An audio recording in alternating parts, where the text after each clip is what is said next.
Bom dia a todos, bom dia a todas, bom dia para você que nos assiste pela Pop TV em Sobradinho e Porto Alegre, ou nos escuta pela Cultural FM no Rio Grande do Sul e em Santa Catarina. Sejam todos muito bem-vindos e bem-vindas a mais um ICL Mercado Investimentos.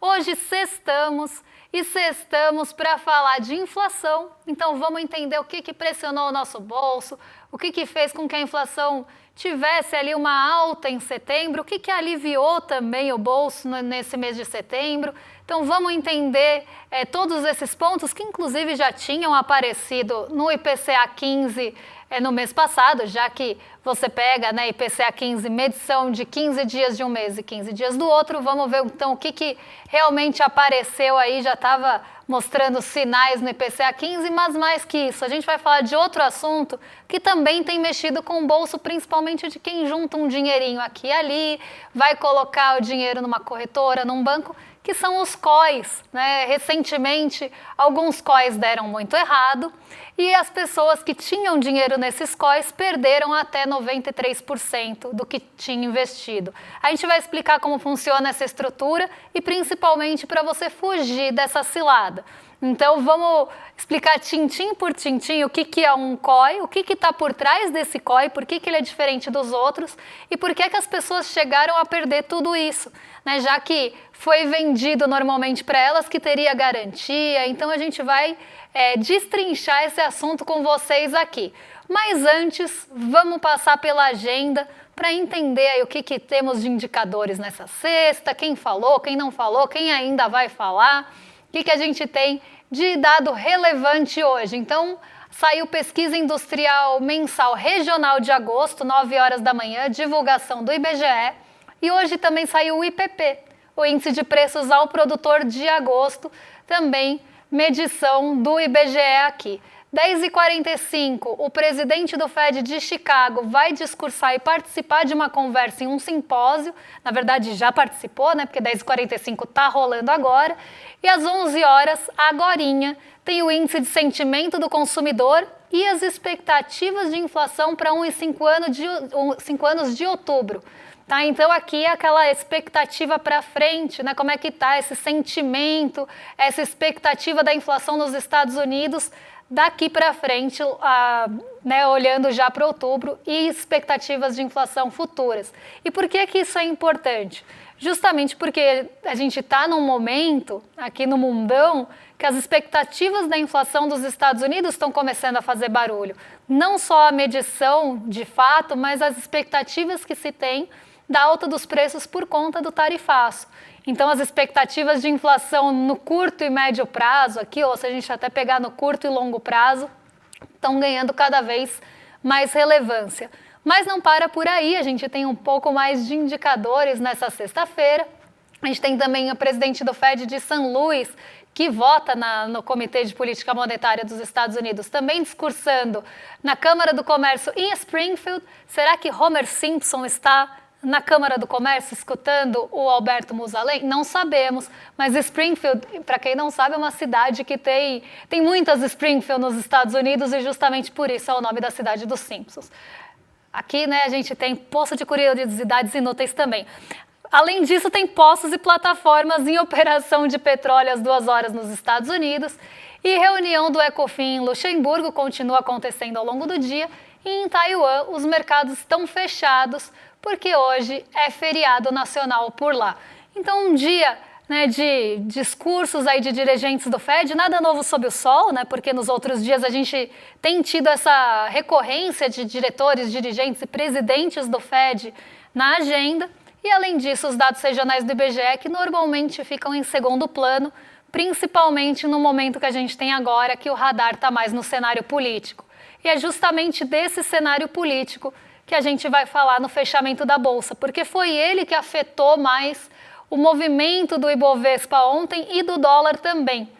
Ontem o Ibovespa recuou, tanto com o cenário interno quanto o cenário lá fora, e o dólar chegou a R$ 5,37 depois de uma alta. Então vamos entender o que fez, né, esse cenário, essa mistura de cenário interno com cenário externo, que fez a Bolsa cair e o dólar subir. Bom, pensando em dólar aqui, vamos começar por ele. a gente tem uma expectativa de que os juros continuem caindo nos Estados Unidos.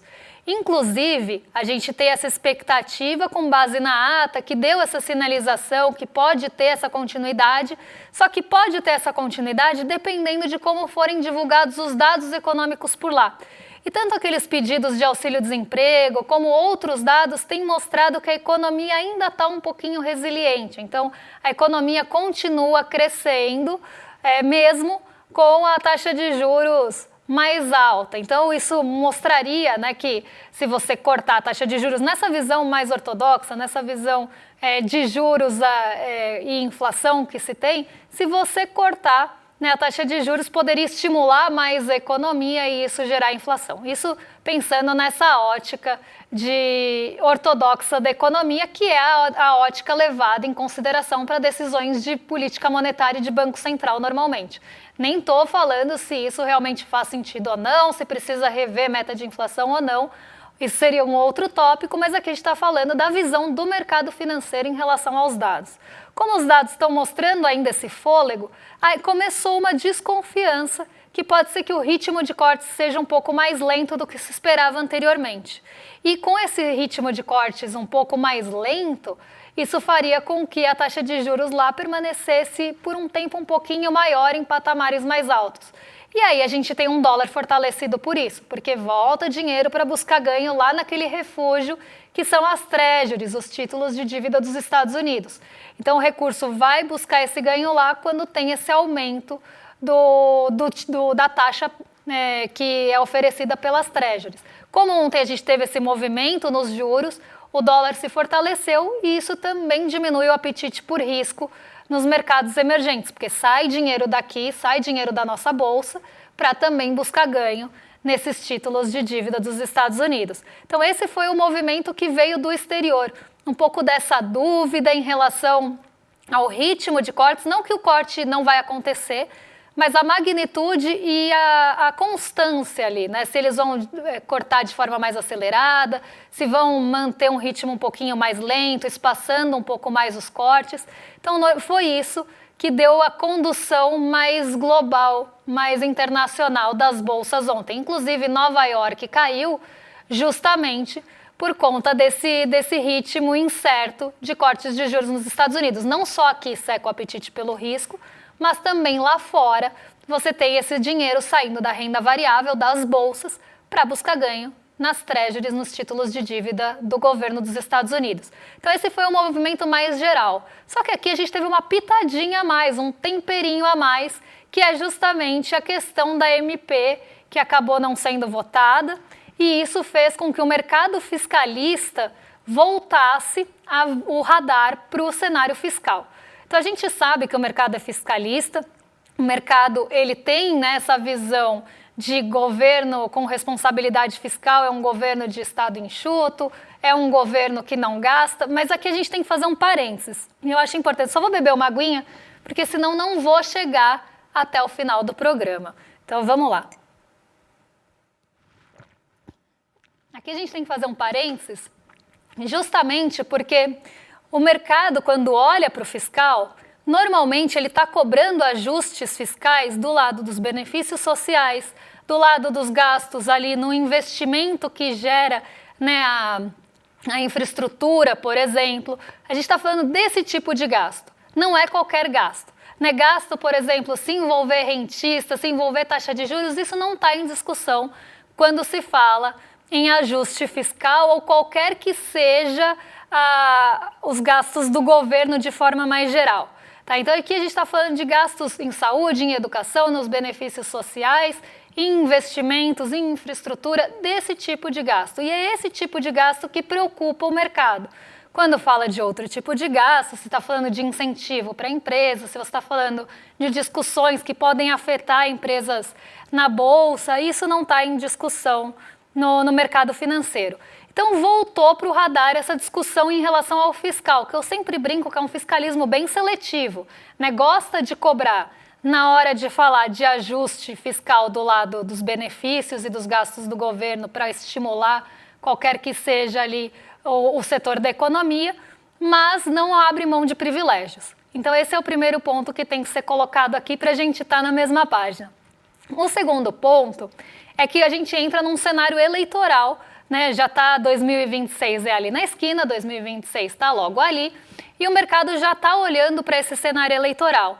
Então, de certa forma, o mercado ficou meio dividido ontem em relação a essa cobertura de recursos que vai ter que ser necessária, porque ninguém quer também que tenha aumento de impostos para cobrir os bilhões que vão faltar, mas também, ao mesmo tempo, ficaram ali, sabe, num agridoce? Porque não morde a sopra, porque por um lado estão preocupados que precisa cobrir ali o déficit, que precisa entregar pelo menos esse déficit zerado, até por regras de arcabouço, mas ao mesmo tempo está pensando que talvez o governo tenha mais responsabilidade, aqui entre mil aspas, tá? Não são palavras minhas, estou fazendo a leitura do mercado, que o governo teria mais responsabilidade para entregar as contas e gastar menos no ano eleitoral, para tentar ali estimular a economia ou tentar estimular alguma questão em relação a benefícios fiscais. Então ficou um sentimento realmente misto no mercado, né, de preocupação em relação à cobertura, porque o mercado é fiscalista e olha muito para isso, mas ao mesmo tempo pensando que o governo seria mais responsável, como se não tivesse sendo, é sempre uma lição de casa inalcançável. Esse governo seria mais responsável porque teria que segurar um pouco mais os gastos no ano eleitoral. E isso é uma coisa muito complicada, principalmente quando você pensa em um país que precisa de incentivos, que precisa que tem uma desigualdade muito grande, que os benefícios sociais fazem parte aí de uma tentativa de diminuição de desigualdade. Quando a gente fala em talvez de redistribuição de renda, um início disso, já começa a incomodar o mercado financeiro e eles meio que comemoram aqui também, entre aspas, essa necessidade de enxugar aí, principalmente no ano eleitoral. Isso mostra as preferências do mercado financeiro, inclusive, em relação a quem eles querem que não só concorra à eleição, mas também ganhe. E aí a gente vê, né, esse sentimento dúbio do mercado. Mas, mesmo com a inflação, que a gente vai falar daqui a pouquinho, dentro ali, eu nem vou dar spoiler da inflação, mesmo com o comportamento que a gente teve da inflação, a bolsa caiu porque pesou mais esse cenário de fora e essas dúvidas em relação à MP, que não foi votada, e agora da onde é que vai sair esse recurso. O mercado não quer mais impostos, porque ao mesmo tempo quer que corte benefício social, porque quer um governo no final enfraquecido na corrida eleitoral. Então você tem esse cenário posto e um dia de queda na nossa bolsa, justamente por essa frustração em relação ao fiscal e essa incerteza, essa cautela toda, que normalmente é até um pouco mais exacerbada do que precisa, mas também desses ventos vindos de Nova York que não foram tão positivos em relação ao ritmo de cortes, coisa que tinha sido positiva no dia anterior, né? A ata tinha acabado de direcionar para uma possibilidade de cortes, mas aí no dia seguinte o ritmo já fica em dúvida. Então, ontem um dia de queda aqui, queda em Nova York e fortalecimento do dólar frente ao real e de forma geral em relação a outras moedas também. E como eu falei que o IPCA ele teve ali também uma pitadinha, ele apareceu no fechamento da nossa bolsa, eu já vou falar dele porque eu não queria dar spoiler. Então, primeiro, vamos entender aí o que o mercado estava esperando em relação ao IPCA, o Índice de Preços ao Consumidor aqui do nosso mês de setembro. Vamos entender de onde o mercado achava que viria alta e depois a gente vê se concretizou e o que realmente penalizou o nosso bolso e o que deu trégua no mês passado. Então, a média das projeções do mercado era uma alta de 0,52%. O mercado estava acreditando em alta. Eu acabei de receber uma voz da consciência aqui que avisa, não sei se devo avisá-los que pode ser que o programa caia, porque a nossa energia caiu. A gente vai falar de energia elétrica daqui a pouquinho, mas pode ser que a nossa caia antes da gente chegar lá. Então é bom avisar, mas vamos lá, né? Então a média das projeções do mercado era de 0,52% para o IPCA de setembro, a mediana também 0,52%, a menor projeção foi 0,46% e a máxima 0,58%. 38 instituições responderam em relação à variação de setembro e 37 instituições responderam à pesquisa em relação à variação acumulada em 12 meses, que ficou em 5,22 na média, 5,21 na mediana, 5,15 no piso e 5,30 no teto. Quando a gente olha, 12 instituições ficaram ali na faixa do 0,50 a 0,53 e 10 instituições ficaram até mais perto ali do teto, entre 0,53 e 0,55. E o mercado esperava que viria essa alta da conta de luz, coisa que já tinha aparecido inclusive no IPCA 15, o fim do bônus de Itaipu poderia pesar, já que a bandeira continua vermelha. Então, o fim do bônus de Itaipu, a devolução, poderia pesar no bolso de vocês, mas esperavam ao mesmo tempo trégua nos transportes e trégua nos alimentos, principalmente nas refeições em domicílio. E foi realmente o que aconteceu. Nisso, o mercado acertou. Então, aquele quadro, o mercado errou, em relação aos itens e aos grupos que poderiam pesar na inflação, o mercado acertou. Mas a magnitude da inflação, o mercado errou. Então, a gente teve uma alta da inflação menor do que a projeção do mercado. E então, essa foi a surpresa que a gente teve em relação ao IPCA. O IPCA esperado era de 0,52 na média, mas o IPCA medido ficou abaixo das projeções. Então, vamos ver aqui como é que ficou a inflação em setembro, que ficou abaixo da projeção do mercado e deu esse alívio na Bolsa. Porque, por mais que a gente tenha todas as questões fiscais ali pesando, todo esse cenário do exterior negativo, o ponto de alívio ontem na nossa movimentação veio justamente do IPCA abaixo do esperado, porque o IPCA de setembro ficou em 0,48, ficou até mais próximo ali do piso das projeções, que tinha sido 0,46.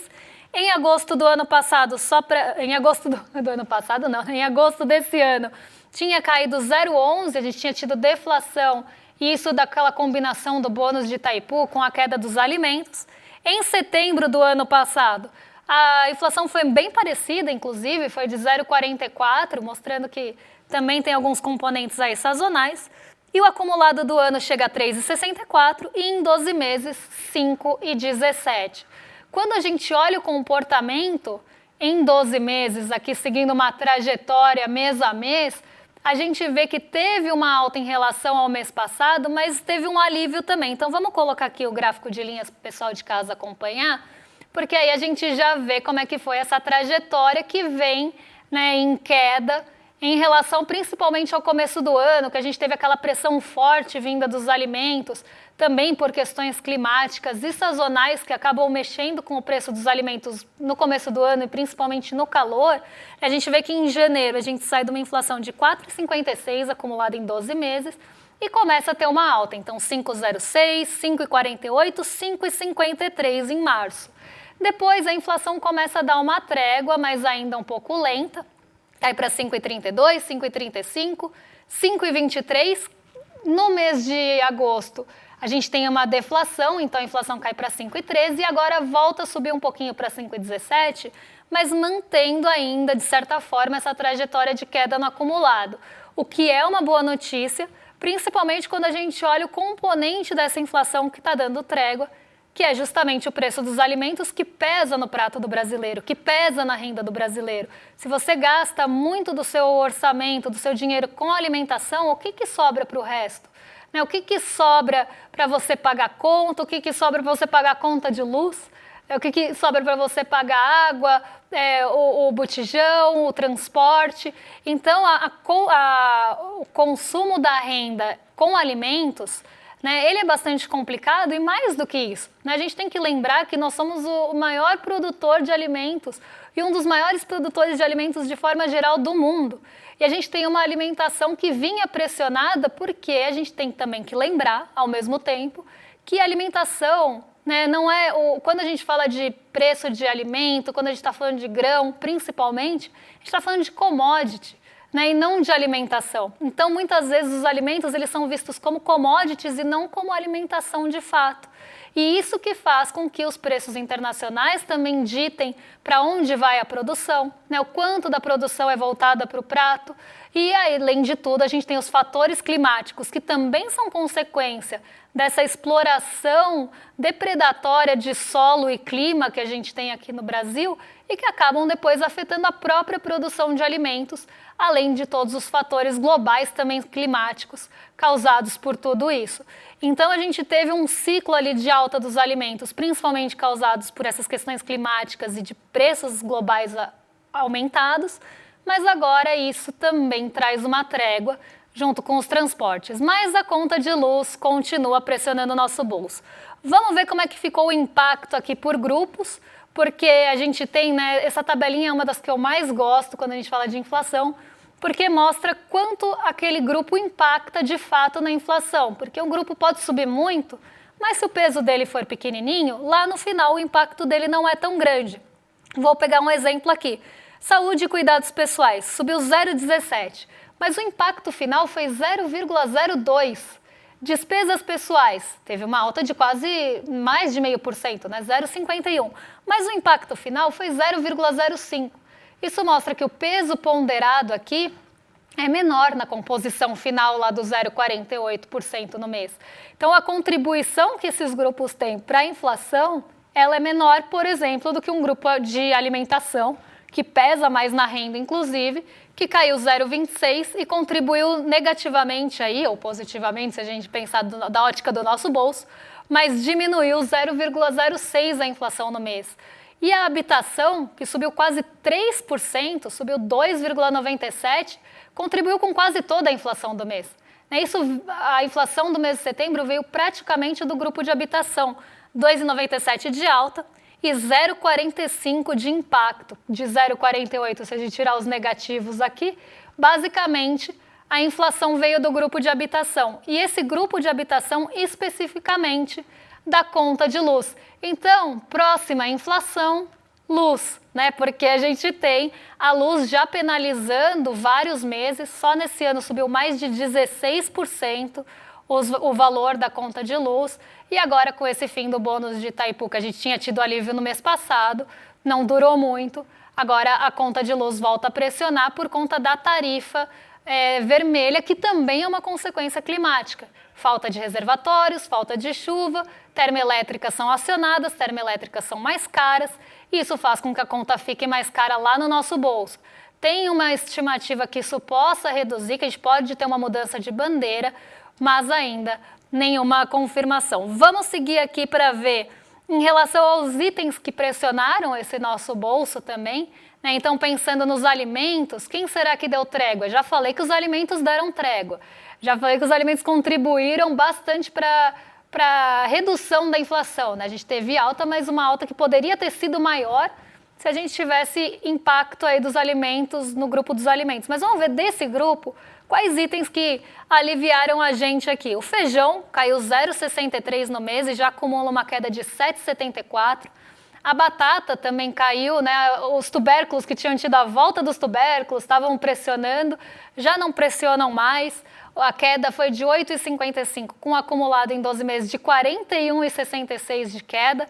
A cebola também, que tem aquela questão mais sazonal, que penalizou mais no começo do ano, cai 10,16 no mês e 30% em 12 meses, 30% aí considerando o ano todo. O café começa a dar trégua de novo, então continua, na verdade, com a trégua, cai 0,06, mas ainda tem um acumulado de 54%.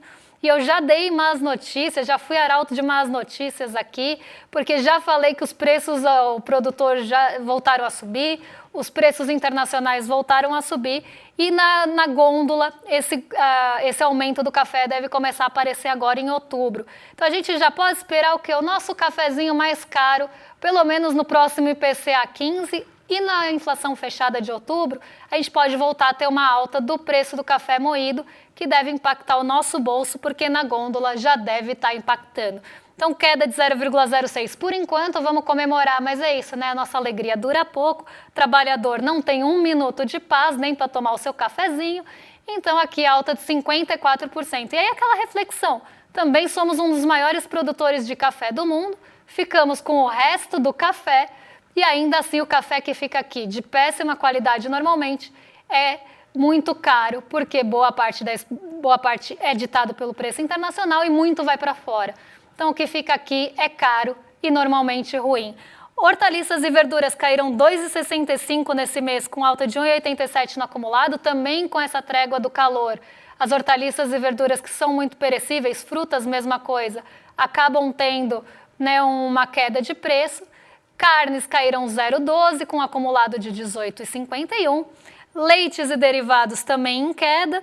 O óleo de soja voltou a subir, 3,57 com acumulado de 18% quase. E a farinha de trigo também aqui em queda. Se a gente olhar um panorama geral, né, os alimentos mais caíram do que subiram, principalmente no domicílio. Só que na refeição fora de casa a gente também teve essa queda. Então, os serviços, e isso foi muito comemorado pelo mercado, e aqui eu particularmente discordo, porque o preço dos serviços normalmente estão atrelados à renda de quem trabalha com os serviços. Aquilo vira renda de alguém. Então, se você consome um serviço, você está gerando renda para a pessoa que normalmente trabalha com serviços e tem a sua renda atrelada àquilo. Por exemplo, uma pessoa que presta um serviço de manicure, vamos pensar aqui, ou um serviço, qualquer o que seja o serviço, pode ser um serviço, um bar. Então, as pessoas que trabalham naquele ramo têm normalmente sua renda atrelada ao preço daquilo. E se você começa a comemorar, né, a queda dos serviços, porque os serviços são a parte mais ali afetada pela taxa de juros, então quando você sobe os juros, você diminui a demanda. Onde as pessoas vão começar a cortar a demanda se a renda apertar? Principalmente no setor de serviços. Então, ele normalmente é o primeiro que sofre, ele tem mais sensibilidade à taxa de juros. E a gente começa a ver esse efeito acontecer no preço dos serviços. Então, os preços estão caindo porque a demanda também está diminuindo. É aquilo que eu sempre explico da dor de cabeça. Então, você vai enxugando a demanda, o preço dos serviços cai. Só que o preço cai, a renda das pessoas que trabalham com aqueles serviços cai também. Se a renda cai, ela vai gastar menos com serviços também e com outras compras. E aí você vai enxugando a demanda e diminuindo a atividade urbana da economia. Então, isso que está sendo comemorado pelo mercado como uma vitória da inflação, eu não vejo de forma tão positiva assim, mas como um reflexo dessa taxa de juros sufocante que a gente tem aqui no Brasil. E para finalizar, vamos falar dos itens de energia, porque os itens de energia tiveram queda, principalmente quando a gente fala daqueles mais ligados aos transportes, então combustíveis, mas a gente tem a alta da energia elétrica residencial de 10% nesse mês, com um acumulado de 12 meses em 10% também, então a trégua que tinha já passou, e só no ano a alta foi maior que essa, quase 17%. A gasolina subiu 0,75, o etanol subiu bastante, 2,25 aqui, mas o acumulado ainda em 4,17. O gás veicular caiu 1,24 com queda de 4,22.